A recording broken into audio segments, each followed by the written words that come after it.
Merci camarades d'être présents ce soir pour la 28e séance de l'école de formation. Nous allons parler ce soir de la création culturelle, facteur d'émancipation collective et individuelle.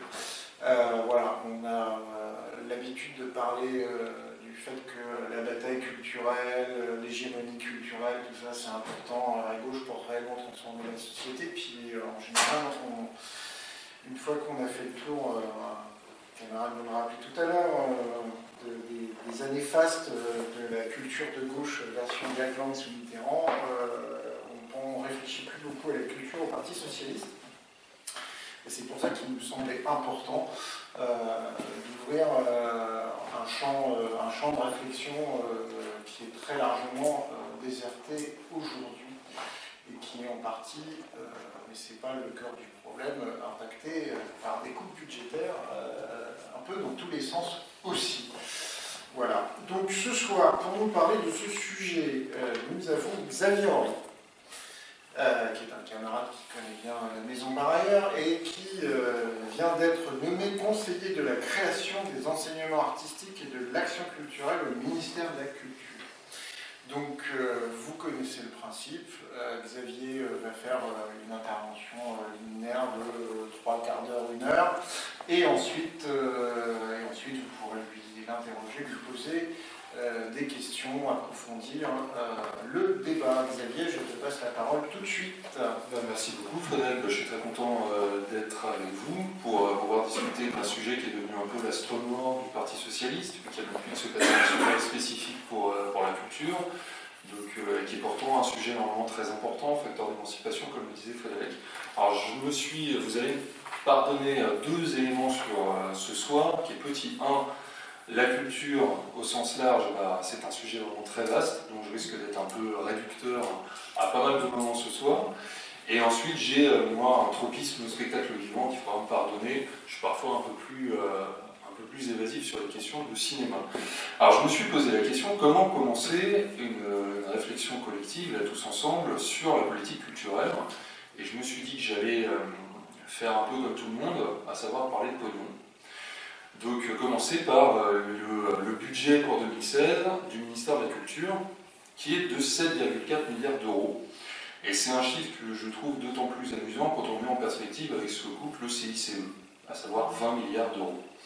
Et c'est d'autant plus frappant que les budgets 2013 et 2014 du ministère de la Culture ont été ceux qui ont eu la baisse la plus importante des 10 dernières années, vu que sous les différents gouvernements Sarkozy, il maquillait les baisses soit en jouant sur l'inflation, soit en intégrant le mécénat à l'intérieur du budget de l'État pour essayer de maquiller. Et à son arrivée au pouvoir, le Parti Socialiste, lui, a décidé d'assumer pleinement une baisse du budget de la culture. Ce qui était auparavant jamais arrivé, que ce soit en 81 ou en 97, la première mesure qui avait été prise par les nouveaux gouvernements socialistes était naturellement d'augmenter ce budget.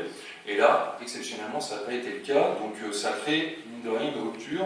Tout à l'heure, Frédéric parlait de coûts budgétaires, et je pense que c'est une rupture de désintéressement général du Parti Socialiste sur les questions de culture à 2 niveaux. Petit 1, les responsables politiques aujourd'hui du parti ne s'intéressent pas aux questions de culture. Et petit 2, les responsables culturels se sentent trahis par le Parti Socialiste sur le sujet, donc ne souhaitent plus s'y engager, donc fatalement ne sont plus en responsabilité, donc ne sont plus là pour impulser une politique culturelle au PS. Alors, je dis politique culturelle, mais qu'est-ce que la culture ? Je me suis beaucoup creusé les méninges pour essayer de trouver une définition rapide et simple. Et donc cette définition, c'est directement le ministère de la Culture qui me l'a donnée. Alors rassurez-vous, c'est un peu malgré lui, parce qu'il n'y a quand même pas une définition qu'est-ce que la culture sur le site du ministère. Il me l'a donnée sur la structuration de ses directions générales. Les directions générales du ministère de la Culture, il y en a 3. Il y a d'abord la direction générale du patrimoine. On va évidemment en parler un petit peu moins ce soir, que ce n'est pas de la création artistique. Donc, mais c'est la création, la diffusion architecturale, les archives de France, les musées, les monuments historiques, les espaces protégés, et ça correspond à peu près les 2/3 des effectifs du ministère de la Culture et carrément les 4/5 dans les directions régionales d'action culturelle. Donc c'est 871 millions d'euros du budget, donc les 7,4 milliards dont je vous parlais. La deuxième direction générale, c'est la direction générale des médias et des industries culturelles. Donc c'est celle qui s'occupe du livre et des industries culturelles, à hauteur de 275 millions d'euros. C'est également elle qui finance l'AFP, à hauteur de 127 millions d'euros, les aides à la presse, à hauteur de 128 millions d'euros, et l'audiovisuel public, à hauteur de 3,8 milliards d'euros. Donc quand on parle de 7,4 milliards d'euros pour la culture, il y a déjà plus de la moitié qui est consacrée exclusivement à l'audiovisuel public. La direction qui nous intéresse le plus ce soir, c'est naturellement la direction générale de la création artistique, qui s'occupe de tout le spectacle vivant, à hauteur de 382 millions d'euros, des arts plastiques, des différents opérateurs de l'État, donc c'est les grands établissements publics comme les théâtres nationaux, les opéras, etc., et qui abonde le fonds de soutien au Centre national du cinéma à hauteur de 672 millions d'euros, ce qui est à peu près le double du financement du spectacle vivant, mais le Centre national du cinéma ayant un fonctionnement déconcentré, étant financé intégralement par l'État, mais menant lui-même ses propres missions. Alors, ensuite, pour parler de la politique culturelle, je me suis dit qu'avant de parler d'où on en est, il valait mieux réfléchir à d'où on venait. Et j'ai décidé de partir très très loin. Je me suis dit qu'on allait commencer ce petit voyage ensemble en partant du XIIIe siècle. Pourquoi le XIIIe siècle? Parce que c'est l'émergence des premiers spectacles vivants, donc du théâtre, qui n'est plus en latin. Donc c'est les premiers spectacles de théâtre qui sont destinés au plus grand monde, où l'intégralité des personnes qui y assistent peuvent les comprendre. Et il est communément établi que la première pièce de théâtre en français, c'est le miracle de Théophile de Rudebeuf. Alors pourquoi c'est important? Parce que c'est un miracle, justement. Et les miracles, c'était des pièces de théâtre qui étaient consacrées à des pécheurs qui étaient sauvés par la Vierge Marie. Alors pourquoi je vous parle de ça? Parce que c'est révélateur de ce qui a été pendant extrêmement longtemps la culture, à savoir un monopole de l'Église. Et ce glorieux passé, il se fait encore sentir dans certains réflexes immédiats en termes de politique culturelle, je vous en parlerai après. Alors, sur les évolutions, en fait, les premiers moments qu'on peut qualifier de prémices d'une politique culturelle qui ne viennent pas directement de l'Église, c'est Charlemagne. Alors pourquoi Charlemagne? Parce que ça va être le premier à financer en fait, les ancêtres des bibliothèques. C'est lui qui va financer les copies de manuscrits pour permettre à la couronne d'avoir les archives historiques du royaume et l'histoire du royaume. Néanmoins, le premier véritable acte fort, ça va être François Ier. D'abord parce qu'il finance les arts, ça on l'apprend à l'école, mais surtout parce qu'il va créer ce qu'on pourrait appeler le premier établissement public culturel de France, qui est le collège des lecteurs du royaume, qui existe encore de nos jours, mais qu'on connaît sous le nom de Collège de France. Alors, naturellement, quand on parle des fondements historiques de la politique culturelle, la figure la plus importante, c'est celle de Louis XIV, qui est une figure centrale sur la constitution de cette politique culturelle française, et son influence est encore déterminante sur la structuration de la culture en France. C'est assez logique, puisque en réalité, c'est vraiment le fondement de cette politique culturelle moderne. Et les deux plus grands opérateurs culturels de l'État aujourd'hui, en termes de financement, c'est l'Opéra de Paris et la Comédie Française, eh bien, ils ont été fondés par Louis XIV. Alors, je vais avancer extrêmement vite, chronologiquement, il ne faudra pas que ça vous frappe. Donc on va passer directement à la Révolution française. Pourquoi? Parce qu'elle permet deux évolutions idéologiques qui vont être déterminantes. La première, c'est une réflexion sur le patrimoine. Parce qu'on va solder définitivement l'influence de l'Église sur la culture en développant cette politique relative au patrimoine. On transfère les biens de l'Église, de la couronne et de la noblesse vers l'État, vers les municipalités et vers les musées. Alors ça évite la destruction des symboles religieux royaux et ça permet leur exposition critique et leur maintien pour permettre une véritable connaissance de l'histoire du pays. C'est d'ailleurs, à ce moment-là, la France est le premier pays à légiférer sur la question du patrimoine national. Et les premiers musées sont créés à ce moment-là, avec la commission des monuments, qui envisage même, donc toujours pendant la Révolution française, d'en créer un par département. L'autre grand sujet pour la Révolution française, ça va être la démocratisation. Parce que, pour la première fois, la démocratisation culturelle. C'est évidemment assez balbutiement, elle n'est pas formulée de cette manière, mais l'idée, c'est celle d'une diffusion des arts à tous. Et donc, d'abord, à travers la création des musées. Mais c'est également celle de l'enseignement des arts, à travers la création de l'École nationale supérieure des beaux-arts, du Conservatoire national des métiers, du Conservatoire de la musique, etc. Et cette dynamique-là, eh bien, en réalité, elle ne va jamais être mise en question ni par la Restauration, ni par l'Empire. Et de mon point de vue, pour aller très vite, c'est pour deux raisons. D'abord, parce que c'est le sens de l'histoire, et ensuite, parce qu'elle permet au prince, qui est le financeur et l'autorité décisionnelle, même si c'est plus un prince, de tous ces organismes nouveaux, de garder le contrôle tant de la création artistique que de sa diffusion. Alors, j'avance très très vite pour revenir tout de suite à la Troisième République, et on reste en réalité dans la même dynamique progressive, à laquelle va être rapidement adjointe la question de l'éducation artistique et culturelle. Alors c'est très important, parce que pendant un siècle, les deux politiques, enseignement et culture, seront inextricablement liés. Il y avait eu pendant un très court laps de temps, pendant 6 mois en 1870, un ministère des Lettres, Sciences et Beaux-Arts, mais c'est plutôt sous la responsabilité du ministère de l'Instruction publique que seront gérées l'intégralité des politiques culturelles, qui seront donc à ce moment-là intitulées Politique des Beaux-Arts. Ce qui est particulièrement décisif durant cette période, c'est la construction de nombreux établissements publics qui fonctionnent toujours aujourd'hui. Là, je parle naturellement de bibliothèques, mais aussi des théâtres, des cirques et des opéras. C'est déterminant parce que si l'État observe et éventuellement finance ce qui s'y passe, eh bien ces établissements ils sont principalement construits par des collectivités. Et celles-ci ne cesseront jamais de prendre de plus en plus d'importance dans la politique culturelle du pays. Et ça commence donc à ce moment-là, sous la Troisième République. Elle est historiquement la grande république de la démocratisation et la libéralisation des arts va amener progressivement à une dichotomie qui existait déjà, mais pas avec une telle force. Cette dichotomie, on va beaucoup en parler ce soir, je pense, c'est entre d'un côté la culture savante et de l'autre côté la culture populaire. C'est vrai pour les disciplines artistiques déjà existantes, parce qu'à partir des arts plastiques, eh bien, l'édition littéraire va permettre une diffusion grandissante de la littérature, qui est le pendant littéraire, le pendant populaire des arts plastiques. Pour le spectacle vivant, c'est des formes nouvelles qui vont émerger avec un très grand succès public.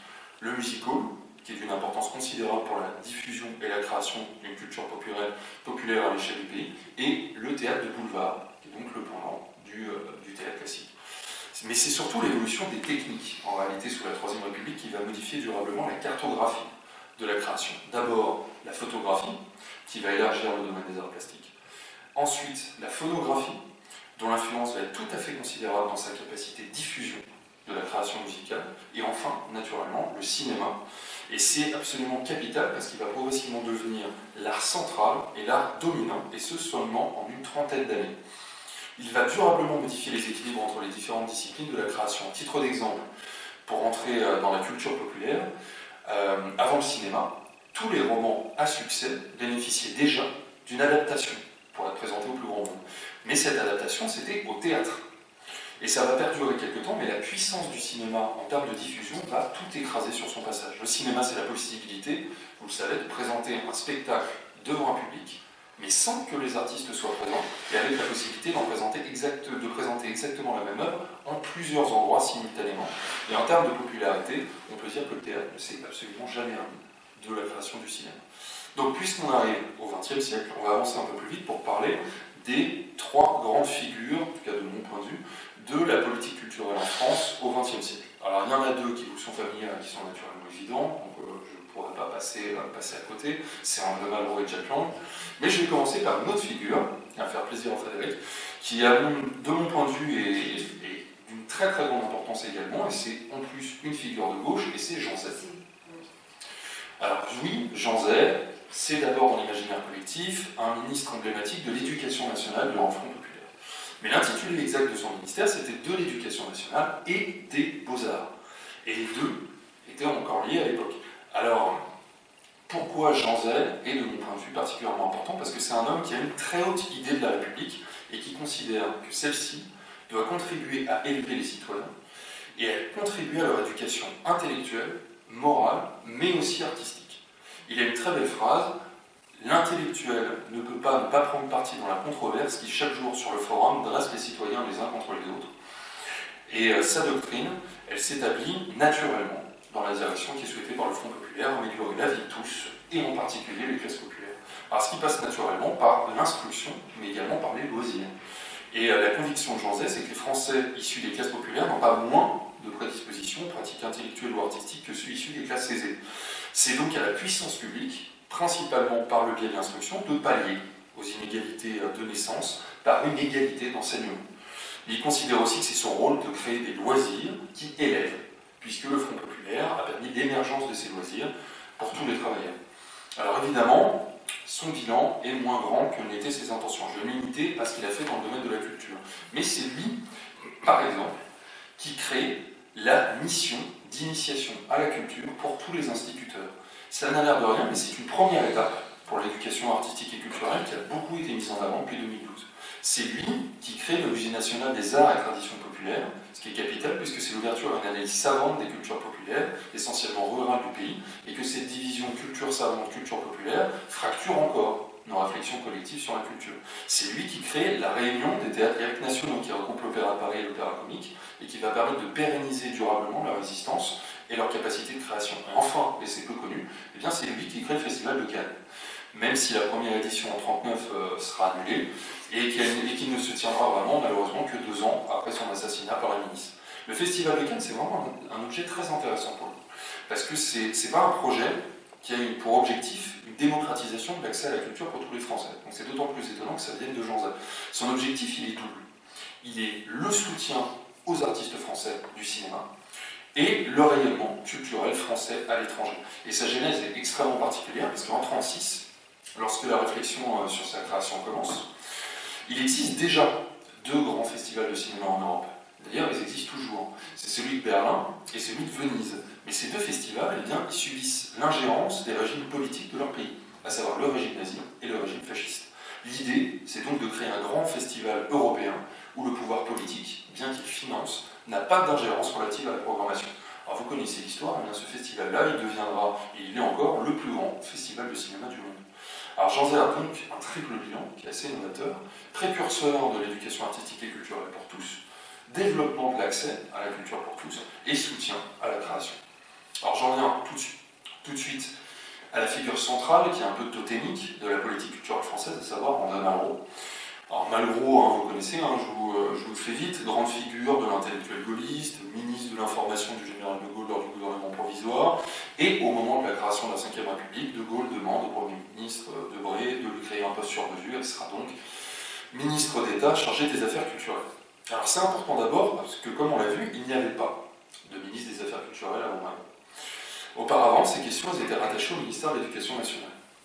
Nous sommes d'ailleurs, à ce moment-là, le premier pays à avoir créé un ministère de la Culture spécifique, qui est une initiative qui sera suivie dans de nombreux pays développés ensuite, mais pas dans tous, puisque par exemple, c'est toujours pas le cas aux États-Unis. Alors, autre point, Malraux est ministre des Affaires culturelles, il n'est pas ministre des Beaux-Arts. Pourquoi ? Parce qu'il va récupérer sous son autorité tous les domaines que je vous ai listés au début comme relevant aujourd'hui du ministère de la Culture, et à titre d'exemple, le patrimoine ne relève pas des Beaux-Arts. Pour aller très vite, en termes de doctrine, la culture telle que la pense le ministre Malraux, et telle qu'il va la soutenir, c'est celle qui s'oppose à celle de l'Église, qui est encore assez puissante dans les années 50, et à celle du marché, qui commence à s'imposer grâce à une industrie du divertissement qui est de plus en plus puissante, en particulier en provenance des États-Unis. La vraie question sous son ministère, c'est connu, c'est celle de la démocratisation de la culture. Mais je vais me focaliser sur un seul point qui est celui de la diffusion artistique. Vous l'avez compris, la tradition française dans la création artistique, c'est celle du soutien du prince. Même si l'Ancien Régime est loin, la France reste un pays qui est éminemment jacobin et centralisé, surtout avant les grandes lois de décentralisation. Donc la vie artistique et culturelle est pratiquement intégralement centrée sur la capitale. On en a d'ailleurs encore de vigoureux survivances aujourd'hui, et on y viendra plus tard. Alors l'idée de Malraux, c'est de créer des lieux de diffusion ailleurs qu'à Paris. Mais en fait, cette idée ne vient pas de lui. Il y a d'abord eu, sous la 4ème République, un très important travail de décentralisation théâtrale qui a été effectué par Jeanne Laurent, une figure très connue dans les milieux de politique culturelle et très peu connue dès qu'on en sort, qui était devenue sous-directrice des spectacles et de la musique au ministère de l'Éducation nationale en 1946. Son apport est capital. Sous sa direction, l'État participe à la création du Festival d'Avignon, qui est encore aujourd'hui le plus grand festival de théâtre du monde. Nous, on a beaucoup de plus grands festivals du monde dans notre pays. Le ministère participe à la création du Théâtre national populaire de Jean Vilar, dont l'influence sera considérable, et le ministère va créer les 5 premiers centres dramatiques nationaux, qui sont les vaisseaux amiraux de la diffusion théâtrale à l'échelle du territoire, et elle participe enfin à la création de ce qu'on a appelé les théâtres des banlieues rouges, comme par exemple le théâtre de la commune de Berville. L'autre grande initiative de décentralisation culturelle qui est antérieure à Malraux, c'est évidemment les MJC, les Maisons des Jeunes et de la Culture, qui ont été créées à la Libération et qui, pareil, ont impulsé encore des missions de diffusion, en particulier sur la musique, encore aujourd'hui. L'idée de Malraux, qui fait une grande annonce au Festival de Cannes en 1959, c'est de créer des maisons de la culture partout en France. Pour Malraux, ce sera les cathédrales de la culture. Vous voyez, quand je vous parle de tropisme par rapport au film de l'Église sur la culture, c'est encore très très présent dans les imaginaires, il faut encore contrer cette influence-là. Il veut en faire construire une par département en 3 ans, donc d'ici 1962. Elles auraient pour mission une diffusion artistique pluridisciplinaire, musique, danse, théâtre et cinéma. Et je vous cite Malraux, l'objectif c'est que n'importe quel enfant de 16 ans, si pauvre soit-il, puisse avoir un véritable contact avec son patrimoine national et avec la gloire de l'esprit de l'humanité. Bon, vous le savez, finalement, on sera très loin du compte, puisqu'au départ de Malraux, seules 7 maisons de la culture ont été ouvertes, mais l'idée sera reprise plus tard, bien qu'évidemment transformée. En réalité, le bilan de Malraux sera moins dans la démocratisation culturelle, elle sera d'ailleurs considérée comme un échec, au point de remettre en cause la pérennité de l'objectif, que dans l'affirmation d'une spécificité culturelle française, rayonnant à l'étranger, et ayant acquis durablement son autonomie vis-à-vis de l'éducation nationale. Donc je passe très rapidement sur Patrice Duhamel et Michel Guy, qui ont néanmoins une influence assez déterminante sur les relations entre l'État et les collectivités dans le cadre de la politique culturelle. Et on en vient tout de suite à l'autre ministre d'État chargé de la culture dans la Ve République, à savoir Jack Lang. Son bilan, il est considérable. Si j'ai dit tout à l'heure que la Troisième République nous a fait entrer dans l'ère moderne de la politique culturelle, assurément on peut dire que Jack Lang nous a fait entrer dans l'ère contemporaine de la politique culturelle. Donc je vous en gros traits les grands éléments du bilan de Jack Lang. D'abord les grands travaux, c'est ce qui nous intéresse le moins, je vais passer rapidement, mais sous son autorité, une succession sans précédent de grands établissements culturels sont édifiés, le Grand Louvre, la Défense, l'Opéra Bastille, la Bibliothèque nationale de France, etc. J'ai néanmoins 2 remarques. Ça contribue à un rayonnement exceptionnel de la création architecturale française. Et c'est pratiquement uniquement à Paris. Donc, la centralisation est quand même toujours présente, même si, justement, Jack Lang a un très fort bilan sur la décentralisation. Pour la structure et l'organisation du ministère de la Culture, il y a un avant et un après. C'est sous son autorité que seront réellement mis en place les réseaux des DRAC, les directions régionales d'action culturelle, les services déconcentrés de l'État qui sont présents dans chaque région, aux côtés des préfectures de région et des rectorats. Cette dynamique, elle est naturellement liée à une dynamique générale de l'État avec les lois de décentralisation de Gaston Defferre. Mais c'est aussi sous l'autorité de Jack Lang que seront constituées la structuration des lieux de diffusion subventionnés, qui sont constitués en labels et en réseaux tels qu'on les connaît aujourd'hui. Et ça va amener progressivement un maillage territorial culturel tel que le pays n'en avait jamais connu auparavant.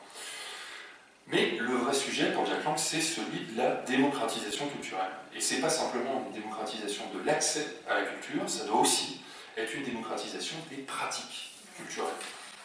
Et pour cela, il souhaite casser la fameuse séparation culture savante, culture populaire, en faisant entrer des nouvelles pratiques dans le champ du ministère de la Culture. Je parle du cirque, je parle de la bande dessinée, je parle des musiques modernes qui entrent de plein droit dans ce qui était auparavant le ministère des Beaux-Arts. Sous Jack Lang, c'est aussi le doublement du budget du ministère de la Culture, ce qui va permettre l'émergence d'une multitude de nouveaux artistes, de nouvelles voix, dont la carrière n'aurait pas pu démarrer sans le soutien de l'État qui a été permis à ce moment-là. Il modernise en parallèle l'éducation artistique et culturelle qui ne se limite plus aux arts plastiques et à la musique comme auparavant, mais qui s'ouvre au théâtre, à la danse, au cinéma, etc. Dans la même dynamique, il est naturellement également l'homme des grands événements culturels dans l'espace public, comme la fête de la musique. Un autre des éléments extrêmement forts à apporter à son bilan, c'est le prix unique du livre.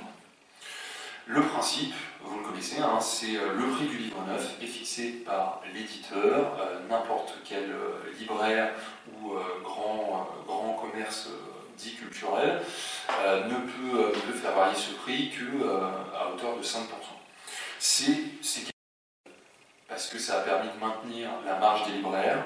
Pourquoi c'est capital d'avoir maintenu la marge des libraires? Parce que ça nous a permis de conserver un réseau très fort de libraires à l'échelle du pays. Et pourquoi c'est capital? Parce que d'avoir un réseau très fort de diffusion des ouvrages à l'échelle du pays, ça permet naturellement que les écrivains puissent diffuser leurs ouvrages, et ce qu'ils n'auraient pas pu si l'intégralité de la vente de livres s'était concentrée uniquement sur des grosses machines qui auraient fatalement, comme c'est d'ailleurs néanmoins le cas, concentré leurs efforts uniquement sur les gros tirages pour permettre des économies d'échelle. Le dernier, de mon point de vue, très gros point à mettre au bilan de Japland, c'est les FRAC, les fonds régionaux d'art contemporain. Et alors, comme beaucoup de structures culturelles qui sont financées par l'État, elles ont un statut juridique qui est un peu incongru, parce que c'est des associations à but non lucratif. Leur mission, elle a été en réalité déterminante pour le développement des arts plastiques en France pour deux raisons. L'une qui est relative à la création, l'autre qui est relative à la diffusion. Pour la création, ce sont les bras armés de l'État pour acheter des œuvres contemporaines partout en France, ce qui est naturellement déterminant pour l'établissement d'un maillage d'artistes partout sur le territoire. Et puisqu'elles sont présentes dans toutes les régions, qu'elles peuvent exposer les œuvres, elles ont également fortement contribué à la sensibilisation progressive du public à l'art contemporain, même si évidemment, je ne vais pas vous l'apprendre, il y a encore beaucoup de chemin à faire.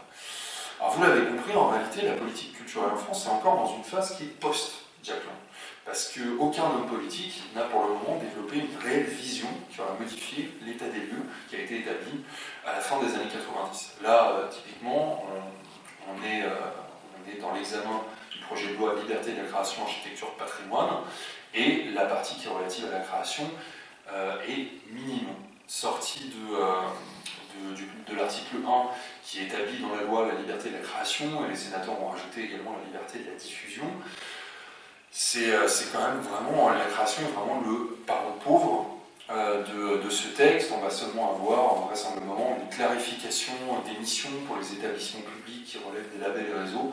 Mais on ne peut pas vraiment dire que ce qui a été présenté comme le grand texte culturel du quinquennat soit vraiment à la hauteur ni des enjeux, ni d'une vision que la gauche pourrait avoir pour la culture. On ne peut pas dire que c'est soulever l'enthousiasme des foules parlementaires, le texte. Non, de toute façon...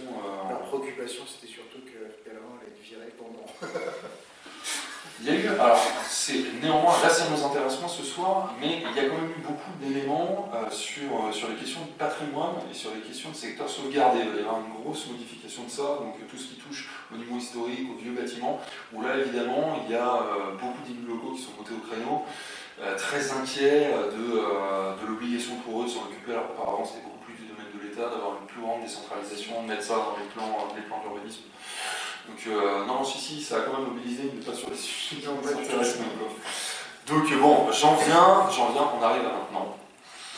Donc en essayant de ne pas être trop long et de ne pas être trop technique, de parler des conditions de création et de diffusion aujourd'hui. Alors une nouvelle fois, vous allez me pardonner un tropisme très spectacle vivant, et je vais essayer quand même de parler aussi du cinéma. Donc d'abord sur les mécanismes de soutien à la création. Et je vous parlais tout à l'heure de l'importance du réseau des DRAC, les directions régionales d'action culturelle, elles le sont toujours autant, puisque c'est elles qui sont le principal interlocuteur de toutes les équipes artistiques du spectacle vivant, mais également des arts plastiques, voire du cinéma pour certains domaines. Alors, l'aide aux compagnies, elle se présente de deux manières. Donc, soit une aide au projet, qui est spécifique sur soit un projet de pièce de théâtre, un projet de chorégraphie, un projet de film, que sais-je, soit un conventionnement. Alors c'est extrêmement important enfin je vous en parle parce que je considère que c'est très important, pour deux raisons. Petit 1, parce que ce conventionnement, il est établi pour 3 ans. Il est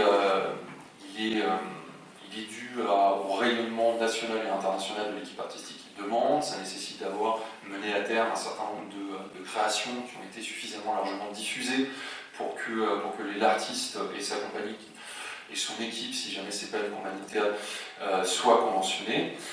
Mais le vrai problème de ça, il est double. Petit 1, il est très difficile de faire sortir une compagnie du conventionnement. Parce qu'il n'y a pas de dispositif d'accompagnement. Si jamais une équipe artistique cesse d'être conventionnée, dans la majorité des cas, elle n'aura plus les moyens de continuer à créer. Et mine de rien, les artistes qui ont réussi à entrer dans le dispositif en 81 avec le doublement du budget, ils ne sont pas si vieux que ça, ils n'ont pas forcément l'intention d'arrêter de créer. Donc comment on fait pour réussir à avoir une émergence de nouveaux artistes qui pourront également bénéficier du soutien de l'État? L'autre problème, c'est un problème de toute façon général, on peut appliquer à tout, c'est que, je parle du domaine que je connais le mieux, à savoir le théâtre, il y a 450 compagnies de théâtre qui sont conventionnées en France, ce qui est très bien, mais il y en a 250 en Île-de-France. Par exemple, l'ancienne région Champagne-Ardenne, où je vais être très bientôt en poste, il y en a 3. Donc on a un vrai problème d'inégalité territoriale sur le soutien aux artistes qui en fait finit par être un cercle vicieux, puisque une équipe artistique qui va commencer à travailler en région va avoir la tentation de monter en Île-de-France en considérant qu'il y a plus de budget, alors qu'en fait c'est un miroir aux alouettes, vu que les 250 compagnies, une très grande partie sont très renommées et ne perdront jamais leur conventionnement. Donc voilà, donc c'est le principal problème. Bon. Néanmoins, pour partir sur quelque chose de plus positif concernant la décentralisation, je vais vous parler des labels et réseaux. Alors, on va d'abord partir sur le plus ancien, puisque je vous disais tout à l'heure que la Comédie Française et l'Opéra de Paris ont été créés sous Louis XIV, donc c'est les grands établissements publics intégralement financés par l'État. Donc il y a ceux-là, il y a l'Opéra, il y a la Philharmonie, il y a les théâtres nationaux, qui sont la Comédie Française, le Théâtre de l'Odéon, le Théâtre de la Colline, l'Opéra Comique, le Théâtre National de Chaillot. Le problème de tous ces établissements publics, c'est que, à l'exception du Théâtre National de Strasbourg, on cherche ceux qui ne sont pas Paris. Et pourtant, ce sont les établissements les plus subventionnés par l'État. Néanmoins, pour rester sur un élément positif, je vous parlais en parlant de Jeanne Laurent des centres dramatiques nationaux, qui au départ ont été 5. Aujourd'hui, ils sont 35 plus 3 centres dramatiques régionaux qui ont vocation à devenir des centres dramatiques nationaux. Alors les centres dramatiques nationaux, c'est un véritable vaisseau amiral. Ils ont d'ailleurs fait des petits, puisque sous Jack Lang, on a créé les centres chorégraphiques nationaux, qui sont calqués sur le principe du CDN, mais applicables à la danse. C'est des établissements un peu hybrides pour une raison très simple. Ce ne sont pas des établissements qui sont dirigés par des gestionnaires, par des administrateurs de la culture. Le principe du centre dramatique national ou du centre chorégraphique national, c'est qu'il est dirigé par un artiste. Et qui pour accéder à ce poste, doit présenter un projet, qui est un double projet, aussi bien artistique que de gestion et que de développement local, de développement culturel local, de démocratisation culturelle, d'enseignement artistique et culturel sur le territoire dans lequel le CDN est. C'est extrêmement important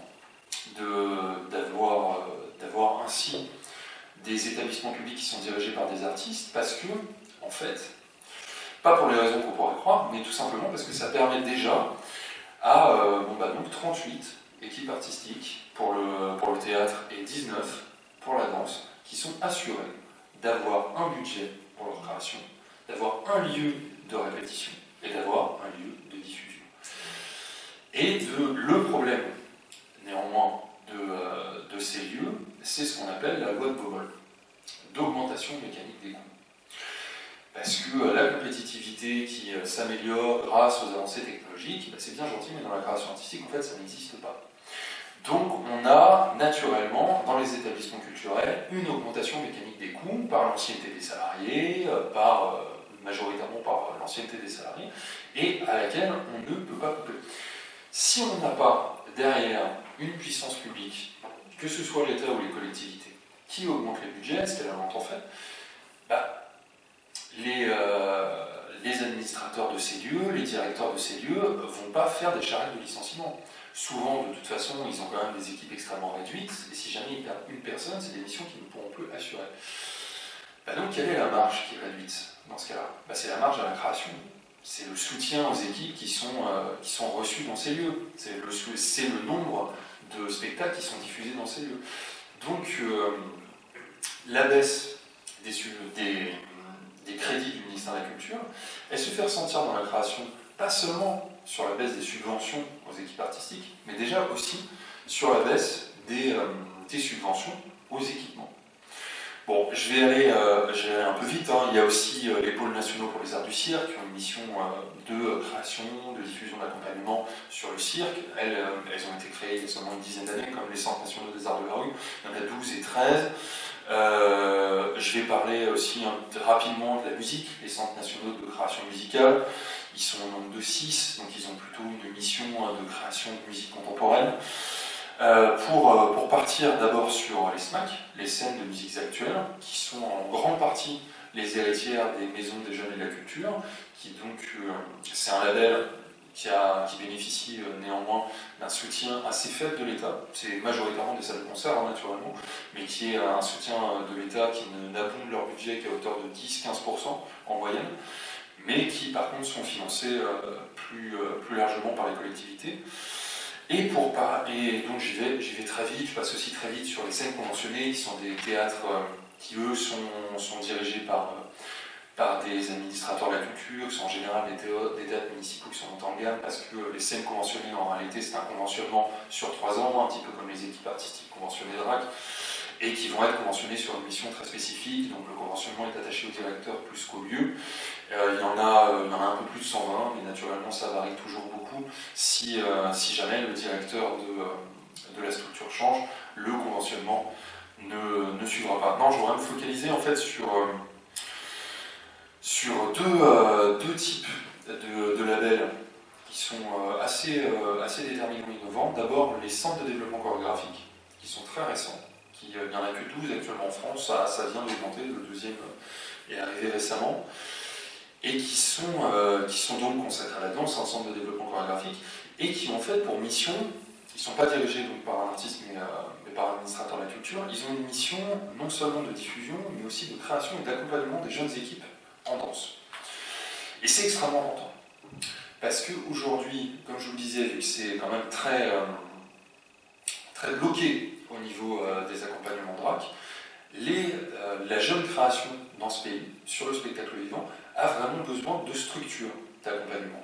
De structures d'accompagnement pour leur permettre de grandir, pour leur donner des conseils de structuration administrative, mais surtout pour leur permettre d'avoir des lieux de diffusion, de pouvoir se confronter à des publics. C'est quelque chose qu'on a, les centres de développement chorégraphique, par exemple, on l'a pas pour le théâtre, alors que ça pourrait être intéressant d'avoir une réflexion qui est menée sur des centres de développement théâtraux. C'est vraiment, c'est un des apports cruciaux des dernières années, de mon point de vue, en termes de structuration des labels et réseaux. Bon, évidemment, je termine par le plus gros, les héritières des maisons de la culture qui étaient voulues par Malraux, à savoir les scènes nationales.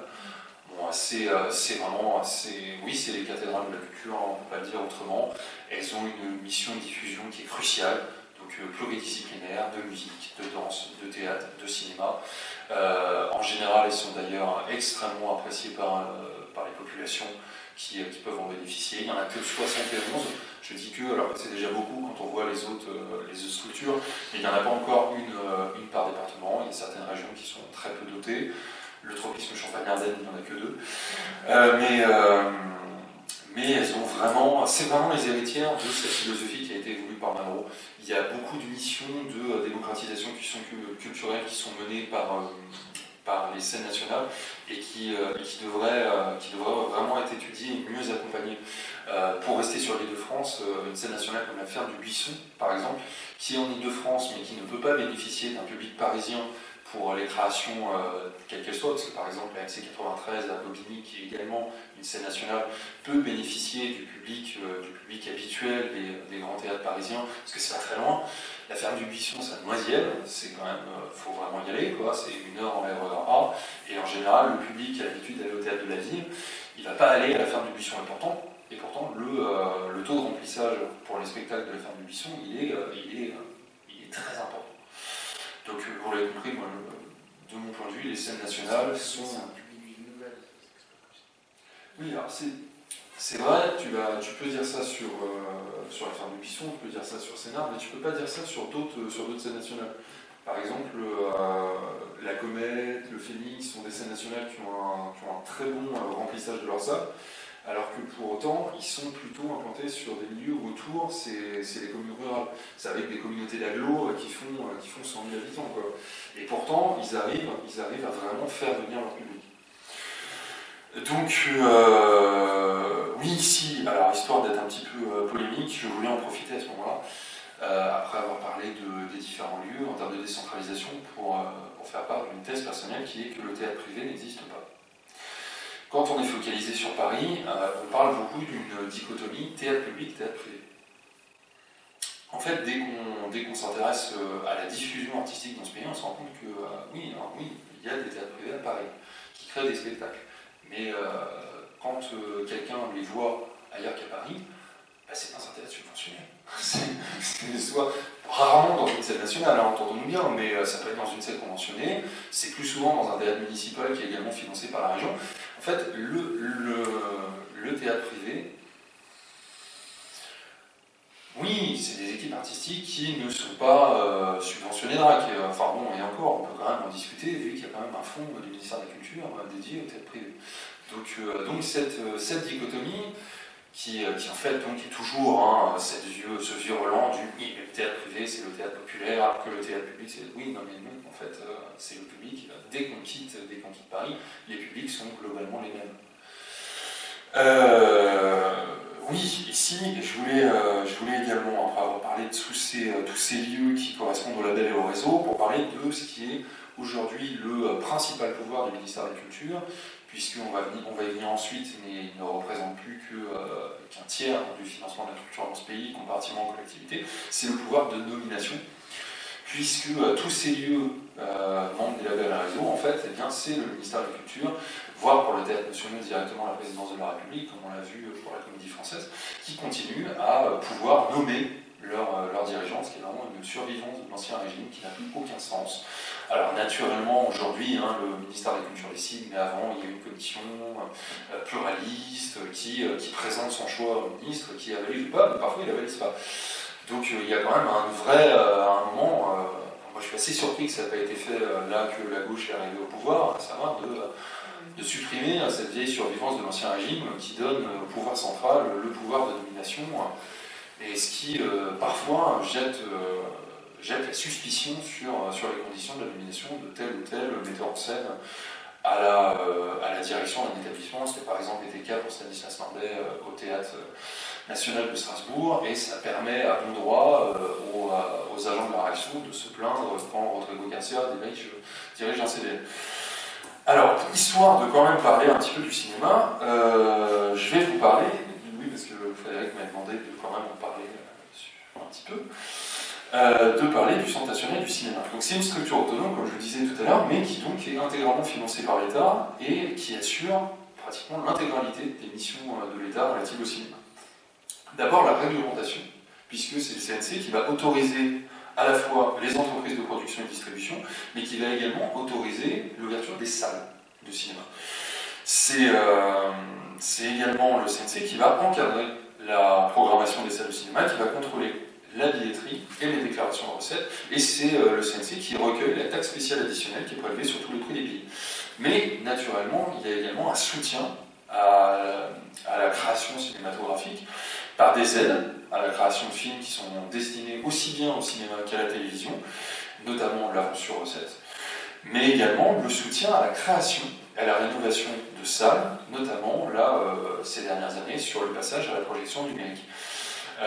Il a également une mission de promotion du cinéma et de l'audiovisuel et de leur diffusion auprès des publics, donc avec des aides financières pour les tirages de copies, pour diffuser des films dans les petites et les moyennes villes, pour la diffusion du cinéma d'auteur, pour les cinématographies peu diffusées, les cinématographies étrangères, pour les ciné-clubs et également, naturellement, pour les festivals de cinéma nationaux et internationaux. Et c'est également le CNC qui est chargé des programmes nationaux de sensibilisation au cinéma en milieu scolaire. Bon, c'est lui qui est chargé de la protection et de la diffusion du patrimoine cinématographique, c'est logique, c'est sa mission.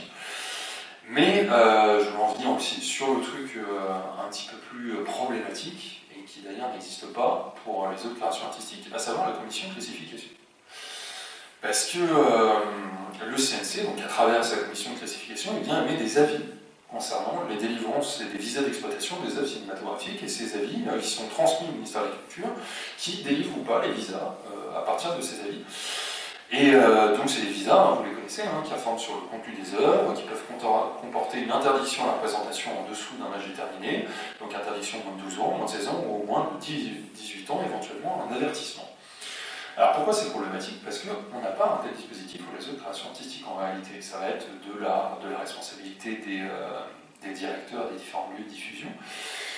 Et c'est d'autant plus problématique qu'à partir du moment où c'est une structure centralisée qui peut émettre ce qui ressemble quand même furieusement sur certains films à une censure, eh bien, si c'est centralisé, eh bien, il y a une possibilité de faire pression directement, nationalement, parce que si la pression elle est faite sur un lieu de diffusion, par exemple, comme ça peut l'être pour les mises en scène de Romero Bertolucci, bah, on peut considérer qu'il sera diffusé à un autre endroit. Cette commission de classification du CNC, elle est centralisée. Donc le film, il a été classé interdit de moins de 18 ans.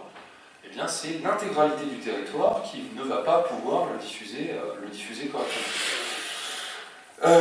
Pour aller très très très vite, pour parler évidemment des collectivités qui représentent comme je disais, à peu près les 2/3 maintenant du financement de la culture en France, avec une répartition qui est contre-intuitive, mais qui en fait, quand on y réfléchit, n'est pas si logique que ça, qui est de 70% pour les communes et pour les intercos, qui est de 20% pour les départements, et qui est de 10% pour les régions. Alors c'est un chiffre qui est normalement en perpétuelle augmentation, en particulier depuis les différentes lois de décentralisation.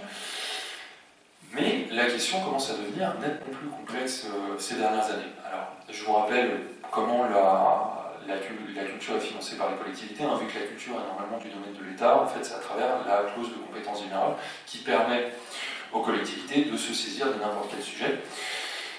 Ce que ça veut dire, c'est que si les collectivités se saisissent de la culture grâce à la clause de compétence générale, ça veut dire qu'elles n'y sont pas obligées. Elles n'ont pas l'obligation de financer la culture.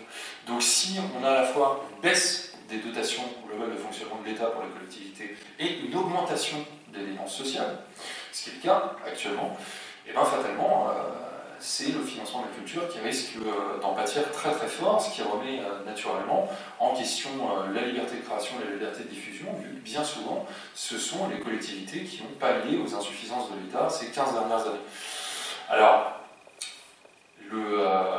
depuis 2012, il y a quand même eu la création d'un sparadrap, qui sont les pactes culturels, à savoir le ministère de la Culture signe un pacte culturel avec une collectivité. Donc la première ville, ça a été Clermont-Ferrand, ça peut aussi être des intercos, ça peut aussi être des départements, des régions, avec un accord croix de bois, croix de fer. Si l'État ne baisse pas sa subvention, eh bien la collectivité ne baissera pas son budget culture. On va voir ce que ça va donner, hein, c'est quand même très très récent, le premier pacte culturel date de quoi, il y a 1 an et demi. Donc on va voir si ça tient dans la durée, mais c'est vrai que la situation est extrêmement préoccupante.